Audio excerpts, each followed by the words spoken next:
It is Wednesday, September 16th, and Big Ten football is officially back on for this. After 36 days of confusion, backlash, and misinformation, the Big Ten made it official this morning that they will no longer be postponing the football season to the spring. So now 4 of the 5 power conferences in college football are playing, and that sound you hear, that smell you smell coming from the middle of America is one of absolute happiness and joy from the players, their families, their coaches, and the Big Ten cult-like fans.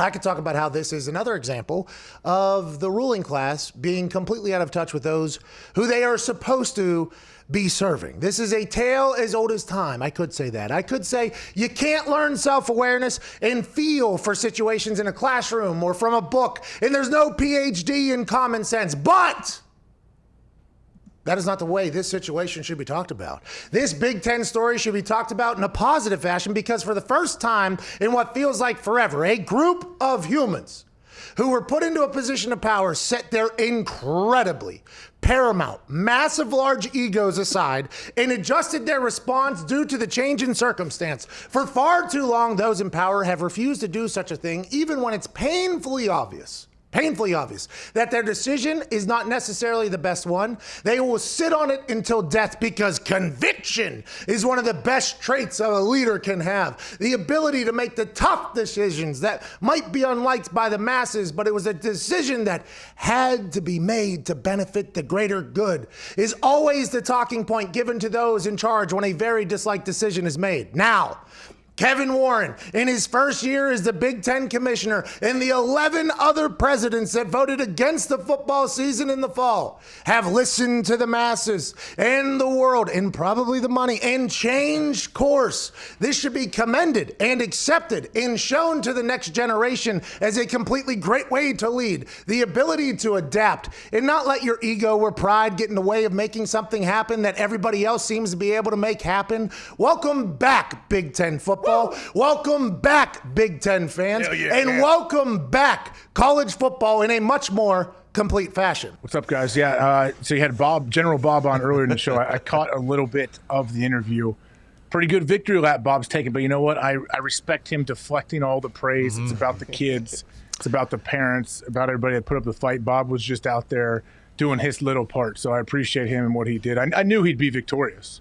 General Bob Carpenter was very humble. This isn't about me. This has been about the players all along. Whenever I was putting out the president's emails and addresses and phone numbers, it wasn't about me or them. It was about the players all along. Whenever I gave the addresses of people to go picket in front of, that wasn't about me. That wasn't about them. That was about the players all along. And that's why that general led an army into a victorious position that it is right now. I think without all the uprise, without all the noise, this does not happen. I would assume the presidents would have wiped their hands clean of this. We have to figure out how we're going to continue to get people to pay full tuition while not taking them to class, while having them locked down their dorm. They wouldn't even thought about football, but the noise that was brought, not only in real life with the picketing, but on the internet, it had to be deafening at one point for those presidents. And now here we are. They're not taking the test from the president because they don't want to make this political, but they will have rapid testing and everything like that. And Big Ten football is back. Good news for the Big Ten, by the way, because I thought there was a chance they might drift off into irrelevancy, much like the Pac-12 already has,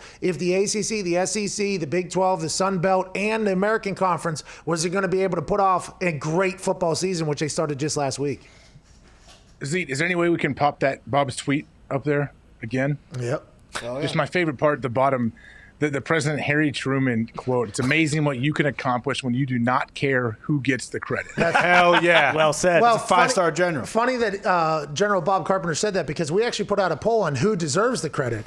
And our poll that Zito has run since this morning is currently at right now, Kevin Warren, 3%. Picketing parents, 14%.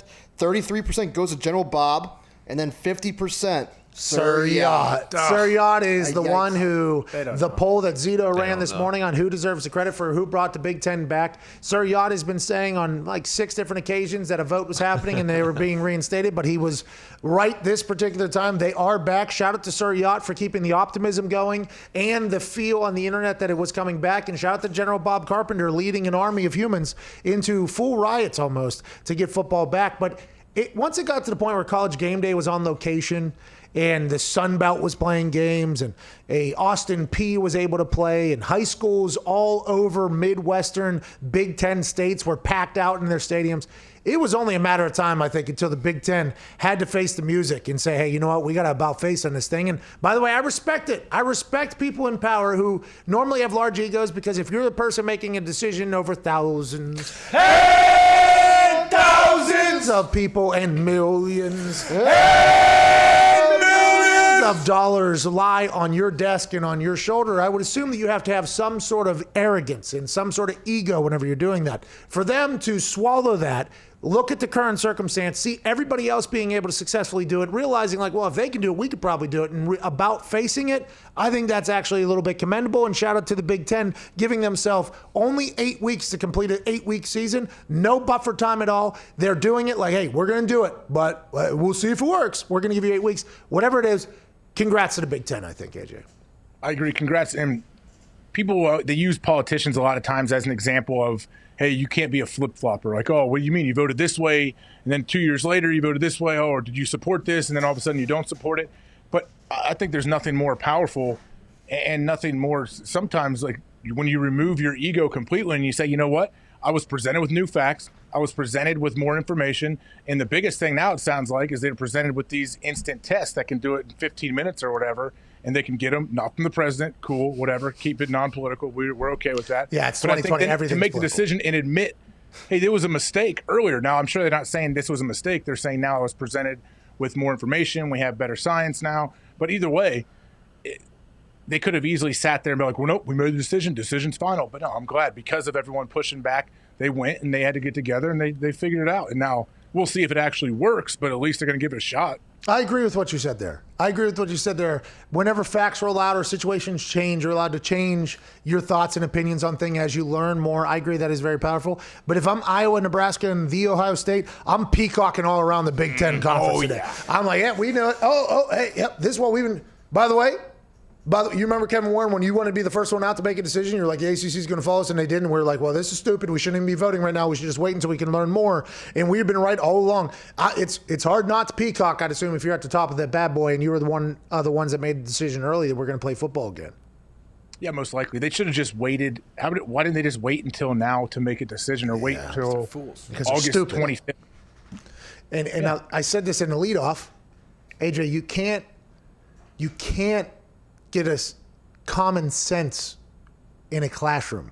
You cannot get self-awareness out of a book. A professor can't teach you feel in situations. Those are all things that you have to either have or grow and learn. So there's a lot of PhDs, I'd assume, making a lot of decisions. And I understand they're the most educated people from what the books have told them to know in the world. And I understand it. But that can't teach you, like, the thought of we're going to be heroes tomorrow when we wake up after this decision, and then the next day actually the entire world is burning around you telling you you're the dumbest human on earth. Like that is something you just can't get in a classroom that a lot of people have. And I've always said this, whenever you're making a decision, you have to have Jeopardy smart people around you, and you have to have Wheel of Fortune people smart around you. Okay, tell me what a book told you that told everybody else. Okay, what do you think is potentially going to happen? Well, I think everybody's going to be very pissed off. I think there's going to be a very loud cold at you. Really? Because the Jeopardy person up here that has a PhD said, we're going to be heroes because we're thinking about blah, blah, blah, blah. It's like, well, that's very nice of you to think like that. But I'm just telling you what the real world's going to do. Yeah. People are going to be pissed. There wasn't one of those people in that meeting. They all thought, oh, we're going to be heroic in this thing. It completely backfired. There was no reason to go out and make that decision earlier than everybody else. I think that is the biggest mistake. If they could come out and say, like, hey, our biggest mistake was getting out in front of this and being the first people to make a decision. We're going to try to be trailblazers and set the trend on what you're supposed to do. Now, granted, the Ivy League was before us, but I don't mind them turning if they know that they have tests and everything like that. Yeah, I have a question for you guys. So General Bob was really harping on the fact that, like, they did have this Abbott testing or the rapid response early, and there were still teams that didn't want to do it. So now at this point, is it political? Well, And Sure are they sounds like was it like those like Illinois? I'm pretty sure they don't have high school football. So and like Maryland and Rutgers, these schools that weren't going to do it no matter what. Do you think the Big Ten came to them and was like, "Hey, listen, you guys are going to be shit out of luck if you don't come with us"? So like, was there any situation where they potentially still weren't going to play this year? Are those 3 teams playing or not playing? Is everybody playing? I'm under the assumption that everyone is playing. 8 games. How many games is there normally in the Big Ten Conference? 8 games? 10, I believe. So maybe a couple teams aren't playing. Maybe there's a couple teams that are like, we can't play because of our state regulations and our guidelines. We can't, in our campus, we can't play. But I don't know if that information has come out yet. I just know that the Big Ten will be honoring a Big Ten champion at the end of this. Am I right in that, AJ? Yeah, as long as there's no hiccups. I mean, like you said, they have 8 weeks to play 8 games, so they can make them eligible for the postseason and college football playoff, because that's all that matters. Like if the Big Ten plays and something happens and they miss 2 or 3 games, you're probably not going to be able to put them into the college football playoffs, are you? Are you going to be able to put a Big Ten team through?